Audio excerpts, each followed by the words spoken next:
नमस्कार, स्वागत है आपका। आप देख रहे हैं इंडिया डेली। मैं हूं आपके साथ विवेक शांडिल्य।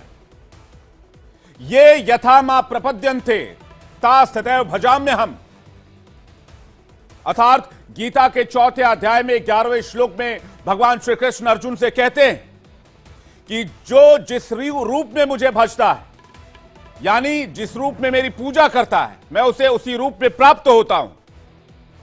इस श्लोक को आम जिंदगी से जोड़ दीजिए और कुछ ऐसा ही तो होता है हमारी आपकी जिंदगी में, हमारे समाज में, हमारी दुनिया में। अगर हम किसी से नफरत करते हैं तो वो हमसे नफरत करेगा। अगर हम किसी से प्यार करते हैं, प्रेम करते हैं, तो वो हमसे प्रेम करेगा। और कुछ यही हाल किसी भी धर्म और मजहब को लेकर की जाने वाली टिप्पणी को लेकर भी होता है।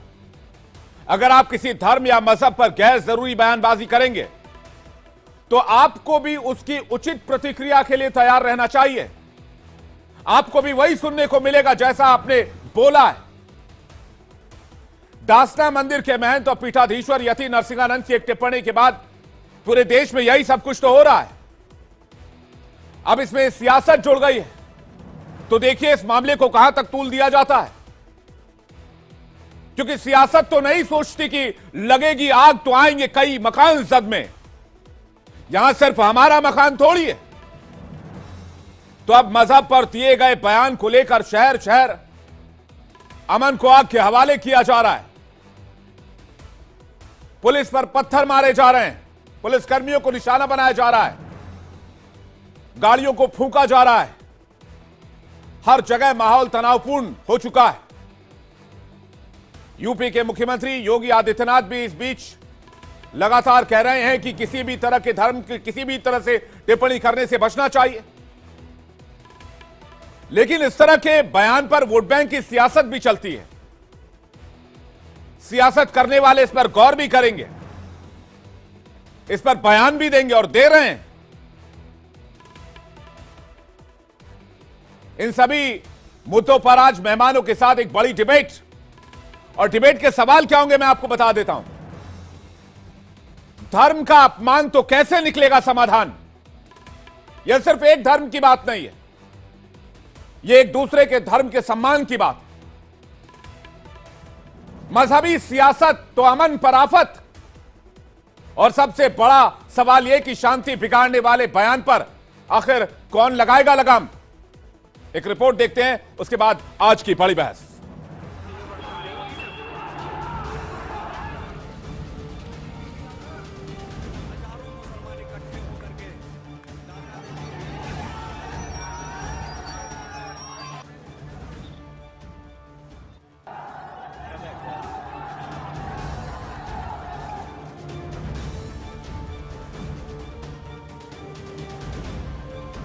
शहर शहर हंगामे की यह तस्वीर पश्चिमी उत्तर प्रदेश तक ही सीमित नहीं रही। गाजियाबाद में डासना देवी मंदिर के पीठाधीश्वर महंत यति नरसिंहानंद के बयान पर छिड़ा संग्राम अब महाराष्ट्र के अमरावती तक पहुंच गया।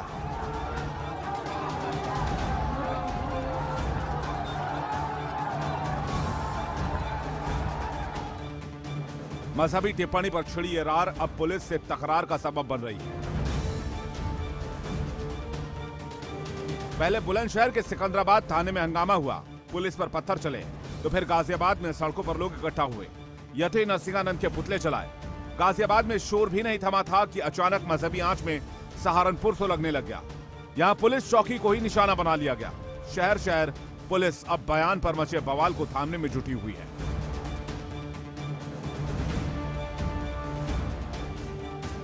हालांकि इस बवाल में अब सियासत भी शामिल हो चुकी है, जिसमें एक तरफ हिंदू नेता तो दूसरी तरफ मुस्लिमों की सियासत करने वाले नेता शामिल हो रहे हैं। इस मामले में जहां एक तरफ बीजेपी विधायक नंदकिशोर गुर्जर यति नरसिंहानंद के समर्थन में खड़े हो गए हैं, तो वहीं ओवैसी ने इस मामले में न केवल एफआईआर कराई है, बल्कि महंत यति नरसिंहानंद की गिरफ्तारी की मांग भी की है। इस बीच यूपी के मुख्यमंत्री योगी आदित्यनाथ का बयान भी सामने आया है, जिसमें उन्होंने किसी भी धर्म पर टिप्पणी करने वालों को सावधान किया है। वहीं गाजियाबाद में डासना मंदिर पहुंचे बीजेपी विधायक नंदकिशोर गुर्जर ने महंत के समर्थन और सुरक्षा का ऐलान कर दिया। जब सर तन से जुदा के नारे लगते हैं, क्या हिंदू समाज के लोग इस तरह से जाके किसी मस्जिद पर पथराव करते हैं? इसलिए देश कानून से चलता है, संविधान से चलता है। यहाँ पुलिस प्रशासन है, एफआईआर करनी चाहिए थी। तो जो यहाँ हमला करने आए वो सनातन धर्म पे हमला था। वो मंदिर ये हिंदुओं की आस्था पे हमला है, इसलिए सब पे एनएसए लगाया जाए और जो गिरफ्तार ना हो इनाम बोल करके उनका एनकाउंटर हो, असली एनकाउंटर इनका होना चाहिए। हालांकि एआईएमआईएम के मुखिया असदुद्दीन ओवैसी ने तेलंगाना में महंत यति नरसिंहानंद पर एफआईआर दर्ज कराई और उनकी गिरफ्तारी की मांग हैदराबाद कमिश्नर से की है। कमिश्नर पुलिस हैदराबाद जनाब सी वी आनंद साहब से हम मुलाकात किए और उनसे हम एक रिटर्न रिप्रेजेंटेशन दिए जिसमें हम कमिश्नर पुलिस हैदराबाद से ये डिमांड करे हैं। उन्होंने अपने एक वीडियो में, एक स्पीच में उन्होंने prophet Mohammad peace be upon him सल्लल्लाहु अलैहि वसल्लम के बारे में बकवास और अनाप शनाप और डिरोगेटरी और ऑब्नॉक्शियस लैंग्वेज और हाईली कंडेमनेबल अल्फाज का इस्तेमाल किया। आप लोग जानते हैं कि ये यति नरसिंहानंद इससे पहले भी हेट स्पीच में अरेस्ट हुए, जेल को गए और उनका एक बेल का कंडीशन ये भी है कि वो दोबारा इस तरह की बकवास नहीं करेंगे। महाराष्ट्र के अमरावती में सुलगी सियासत का निशाना पुलिस वाले बने, जिन पर भीड़ ने पथराव कर दिया, उनकी गाड़ियों को निशाना बनाया। इसमें 21 पुलिस वाले जख्मी हो गए तो 10 गाड़ियां टूट फूट गईं। इस बीच गाजियाबाद के हिंदू संगठनों ने यति नरसिंहानंद के गायब होने का दावा किया। हालांकि पुलिस ने यहां सुरक्षा बढ़ा दी। यह पहला मौका नहीं है जब यति नरसिंहानंद के बयान पर संग्राम छिड़ा। पहले भी यति अपने बयानों की वजह से सुर्खियों में रहे हैं। Bureau report, India daily.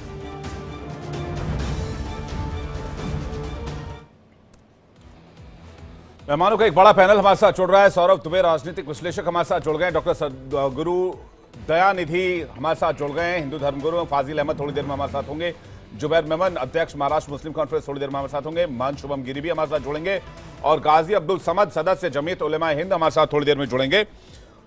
Saurabh Dubey आपसे शुरुआत कर रहे हैं, उसके बाद धर्मगुरु दयानिधि जी के पास जाएंगे। क्यों इस तरह के बयान दिए जाते हैं? आखिर आवश्यकता क्या है आपको किसी भी दूसरे धर्म पर टिप्पणी करने की, जिससे माहौल न सिर्फ उत्तर प्रदेश में तनावपूर्ण हुआ, महाराष्ट्र में हुआ, हर जगह आप देखिए अब स्थिति टेंशन में, कई पुलिस वाले घायल हो गए, पत्थरबाजी हो गई, सिर्फ एक बयान से। उसका आउटकम क्या निकला? उसका आउटकम कुछ नहीं निकला। आप चाहते हैं, आप सोच रहे हो भैया हमने किसी को एक्सपोज कर दिया या हमने किसी के बारे में बोल के बहुत बड़ी तीर मार लिया। आपने कुछ करा नहीं, आपने बस अनरेस्ट क्रिएट कर दिया। जो बात अभी तक शांति से चल रही थी, त्योहार का मौसम है, नवरात्र है, उसके बाद आपका दशहरा है, दिवाली है, छठ है, कई सारे त्योहार आने हैं, और ये इस तरह के सिचुएशन में जहां पुलिस लॉ एंड ऑर्डर संभालेगी, आपने एक बयान छोड़ दिया, उसका हाल देख लीजिए क्या है। देखिए, सबसे पहले तो आपके चैनल के माध्यम से मैं कहना चाहता हूं कि कड़वी बात और घिनौनी बातें कहीं से भी कही जाए, किसी भी धर्म से कही जाए, उसको कोई भी स्वीकार नहीं करता, ना ही कोई समाज में वो स्वीकार योग्य है वो बातें। लेकिन निश्चित रूप से अगर मैं इसको देखता हूं तो मैं इस प्रकार से देखता हूं कि कोई भी अगर किसी प्रकार का कोई एक्शन होता है तो उसको रिएक्शन के तौर पर ये देखा जाएगा। मैं इसलिए कह रहा हूं कि जब लगातार देखिए एक वो धर्मगुरु हैं, वो भी जो है वो एक संत समाज से आने वाले व्यक्ति हैं। इधर से एक बड़ा तबका जो है मौलाना का है, कुछ उसमें भी मौलाना ऐसे हैं जो लगातार इस प्रकार का बयानबाजी करते हैं कि हिंदू देवी देवताओं के ऊपर, सनातन के ऊपर, हिंदुत्व के ऊपर, हिंदू धर्म के ऊपर तमाम अनाप शनाप जो मन में आता है, जितना मन में आता है बोल ही जाते हैं। लेकिन दूसरी तरफ जो है संत समाज जो लगातार सुन रहा है। अभी ओवैसी जी का बयान में सुन रहा था, इनके भाई हैं, उन्होंने कितनी गलत बातें कही थी माता कौशल्या के बारे में। वो एक संवैधानिक पद पर भी रह चुके हैं, विधायक भी रह चुके हैं वहां पर। जब ऐसा व्यक्ति मंच से भरे मंच से भगवान राम के बारे में अब शब्दों का प्रयोग करता है, हिंदू देवती तो कि इनके कितने देवी देवता हैं, कितने कौड़ी, इतने कौड़ी, मतलब इतने आप शब्द बोले कि मैं आपके चैनल पर बोल नहीं सकता माता कौशल्या के बारे में। तो कहीं ना कहीं देखिए, हम कोई चोर है, हम शांत हो सकते हैं, आप शांत हो सकते हैं, आप बात समझिए। कोई चोर है तो चोर बन जाएंगे। देखिए, बीपी का प्रेशर सबका सामान नहीं होता। मैं इस दुनिया में जो पैदा हुआ है, बीपी का प्रेशर सबका सामान नहीं है। नहीं, अब बीपी का प्रेशर मत समझाइए। आप बीपी का प्रेशर समझा के क्या लॉ एंड ऑर्डर बिगाड़ देंगे? नहीं, लॉ एंड ऑर्डर नहीं, मैं सबके लिए कह रहा हूं, अगर आप किसी को गाली देंगे तो प्रतिक्रिया में आपको वो क्या करेगा? फूल बरसाता रहेगा। आप किसी के अगर परिवार में जो है गोली चलाएंगे तो वो क्या करता रहेगा? भाई आत्मरक्षा के लिए भी तो कुछ ना कुछ चीजें होती हैं। मैं फिर कह रहा हूं कि इस बयान से कोई भी समाज जो है वो नहीं तो कोई भी तलवार पत्थर लेके सड़क पे निकल जाएगा। कौन निकाला? कौन किसने निकाली? नहीं तो तलवार पत्थर लेकर, देश में नियम कानून है, पुलिस इस स्टेशन देश के है, अंदर पुलिस है, न्यायालय है, कोर्ट है, हाई कोर्ट है, सुप्रीम कोर्ट है।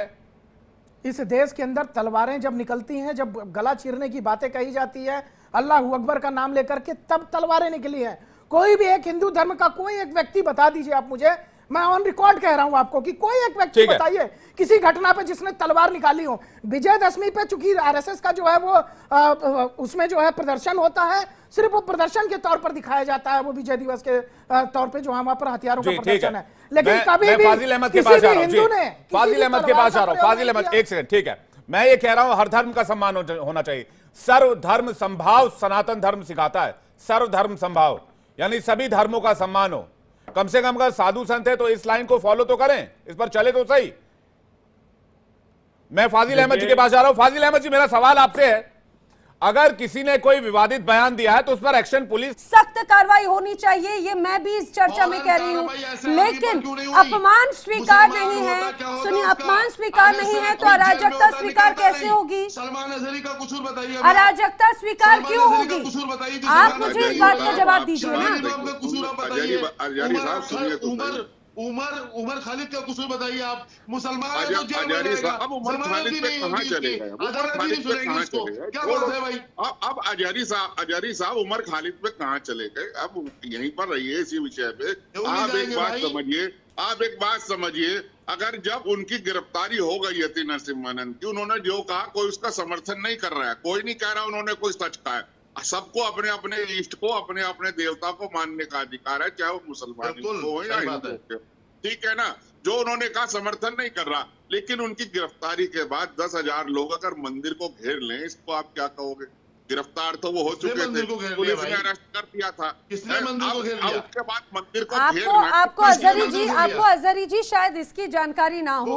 जब ये पूरी घटना हुई उसके बाद में, जहां पर गाजियाबाद में डासना में मंदिर को हजारों लोगों ने घेरा, वहां पर लगातार प्रदर्शन किए गए। वो तस्वीरें भी अगर आप देख पा रहे हो, मैं दिखा रही हूँ टीवी स्क्रीन पर। मंदिर को नहीं घेरा, यति नरसिंहानंद जहां रहता है उसकी जगह को घेरा है जी। वहीं पर वो मंदिर है, वहीं पर ही आश्रम है। महाराज मंदिर में तो रहते हैं वो मंदिर। जैसे ही उस आदमी की शिकायत आई थी तो फौरन उसको गिरफ्तार नहीं करना चाहिए था क्या सरकार को? सरकार खुद चाहती है कि इस तरह से मुसलमान सड़कों पर आए, हमें उससे हमें मतलब इन चीजों से फायदा हो, कुछ नहीं। मैं बता रहा हूँ इस तरीके से योगी जी इस प्रदेश के जिम्मेदार मुख्यमंत्री हैं, उनको चाहिए था कि फौरन उसको गिरफ्तार कराए ताकि जेल में कानून व्यवस्था को अपने हाथ में ले। बताओ मजबूर कर रहे हैं वो। अजहरी जी मुझे एक बात बताइए, घटना कब की हुई? शिकायत कब दर्ज की गई? शिकायत दर्ज होने के कितने वक्त के बाद में, शिकायत होने के कितने वक्त के बाद में गिरफ्तारी हो गई? अब क्यों प्रदर्शन कर रहे हो? अजय गौतम जी, मैं एक सवाल पूछना चाह रही हूँ अजहरी जी से। अजहरी जी, अगर आप मुझे सुन पा रहे हो तो इस बात को जरा समझाइए कि आखिर जब ये पूरा बयान आया उसके बाद में एफआईआर कब हुई? एफआईआर दर्ज होने के बाद में उन्हें कब हिरासत में लेकर पूछताछ हुई और कब गिरफ्तारी हुई? इस बात को करीब 2 से 3 दिन हो चुके हैं हिरासत में लेकर पूरा एक्शन लिए हुए, लेकिन सड़कों पर अभी भी, इस बात को तो आप मानेंगे, प्रदर्शनकारी डटे हुए हैं, जगह जगह माहौल खराब कर रहे हैं। क्यों नहीं उनसे अपील की जाती कि जो आप चाहते थे वो एक्शन हुआ, अब ये प्रदर्शन बंद हो जाए? और क्या चाह रहे हैं आप? नहीं सुने हमारी बात। गिरफ्तारी हुई है, ये अभी तक किसी ने जिम्मेदारी के साथ कहा ही नहीं कि गिरफ्तारी हुई है। हाँ, समाज के बारे लोगों के पास मैसेज ये गया है कि उस बंदे को सिर्फ नजरबंद कर रखा है, सुरक्षा दे रखी है और इसके अलावा कुछ नहीं। पहले भी इस आदमी ने बहुत बकवास की थी, तब भी इसको सुरक्षा दे दी गई थी, इसको गिरफ्तार नहीं किया गया था, इसलिए लोग परेशान हैं। गंगागिरी महाराज को देख रहे हैं साहब, सुरक्षा तो दे दी है। अजय गौतम जी, क्या कोई भगवा चोला पहन लेगा? क्या कोई ये बोलेगा कि भाई मैं हिंदू धर्म, या फिर ये कहा जाए हिंदू धर्म का ज्ञाता हूँ, मैं महंत हूँ, तो इसीलिए मुझे कुछ भी बोलने का अधिकार है? क्या ऐसा कोई सर्टिफिकेट मिल जाता है? देखिए, माननीय मुख्यमंत्री योगी जी ने स्पष्ट कर दिया है कि किसी को भी किसी की भी धर्म के खिलाफ, उनके धर्म की मान्यताओं के खिलाफ कोई भी बोलेगा तो सख्ती से निपटेंगे। इससे पहले भी हरिद्वार में धर्म संसद हुई थी, 2 लोग जेल गए थे, यति नरसिम्हानंद भी जेल गए थे, और वो जो जितेंद्र त्यागी, जो पहले जिनका नाम कुछ और था, मुसलमान थे, शिया वक्फ बोर्ड के मेंबर थे, वो भी जेल गए थे। ठीक है, ये दोनों लोग जेल गए थे। नरसिम्हानंद की जमानत पहले हो गई थी, उसकी जमानत बाद में हुई थी। अब रही बात अब की भी मैं आपको बात बता दूं, वहां के डीआईजी ने खुद प्रेस कॉन्फ्रेंस करके कहा है कि हमने 302 भारतीय न्याय संहिता के अंतर्गत पर्चा दर्ज करके उनको जेल भेज दिया है।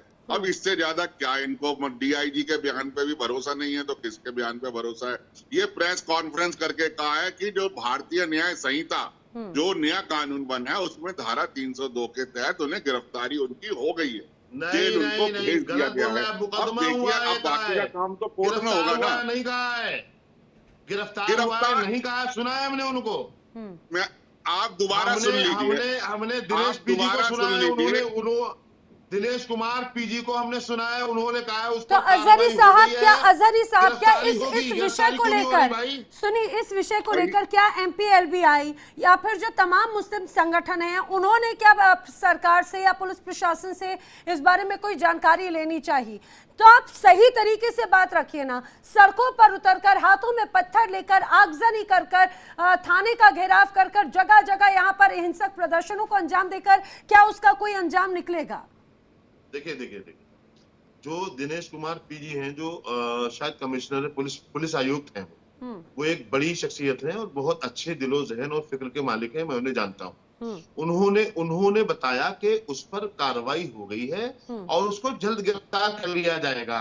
ये और ये भी कहा कि जब हम लोगों ने ये बात रखी कि भाई उसको गिरफ्तार, जैसे वो पुलिस की देख रेख में है, पुलिस वहां पर मौजूद है, पुलिस गिरफ्तार कर क्यों नहीं रही है? तब उन्होंने कहा आप बेफिक्र रहिएगा, गिरफ्तार हो जाएगा। इसके अलावा कुछ नहीं बोला उन्होंने, हालांकि वो खुद व्यक्तिगत बहुत अच्छी शख्सियत के मालिक हैं। ये बात मुझे लग रहा है आप 2 से 3 दिन पहले की बात बता रहे हैं अजहरी साहब। ये बात परसों की है जी, ये 2 से 3 दिन पहले की है। और परसों ही मैं और अजय गौतम जी ही इसी मंच पे हम लोग चर्चा कर रहे थे। इसी दौरान ही हमारे रिपोर्टर ने इस जानकारी दी थी कि भाई यति नरसिम्हानंद को हिरासत में लिया गया है। ना सिर्फ नरसिम्हानंद बल्कि उनके 2 और साथियों को भी पकड़ा गया है और उनसे पूछताछ करके अरेस्ट किया जा रहा है, एक्शन लिया जा रहा है। पुलिस हिरासत में होना क्या वो भी आपको कॉन्फिडेंस नहीं देता है अजहरी जी? मेरा तो बस बार-बार बस एक ही बात कहना है जी, जेल क्यों नहीं भेज रहे उसको? वो शख्स अपनी जबान से इतना जहरीला बोल रहा है, देश में आग लगाना चाहता है, हिंदू मुसलमानों में नफरत पैदा करना चाहता है। उस आदमी को इतनी छूट दे? अजहरी साहब सुनिए, ये बात आप दूसरी बार कह रहे हैं। ठीक है, यति नरसिम्हानंद सरस्वती ने जो बात कही है वो बेहद अपमानजनक है, वो अस्वीकार है। लेकिन आपने इसके पहले तौकीर रजा का भी जिक्र किया था कि उनके बयान असंवैधानिक नहीं होते। अब आप कह रहे हैं कि भाई ये बयान जो देते हिंदू मुस्लिम में बैर करने वाले हैं। सुनिए, ये तौकीर रजा का ही बयान आप स्वीकार करेंगे या नहीं? जब उनकी तरफ से कहा गया था कि भाई 20-30 करोड़ इनकी आबादी होगी, हमारे घर से भी अगर एक निकल आएगा तो हम इनको सबक सिखा देंगे, तस्वीर बदल के रख देंगे। ये कौन से बयान होते हैं? मैं ये नहीं कहती कि किसी का अपमान करना सही, सुनिए, हमेशा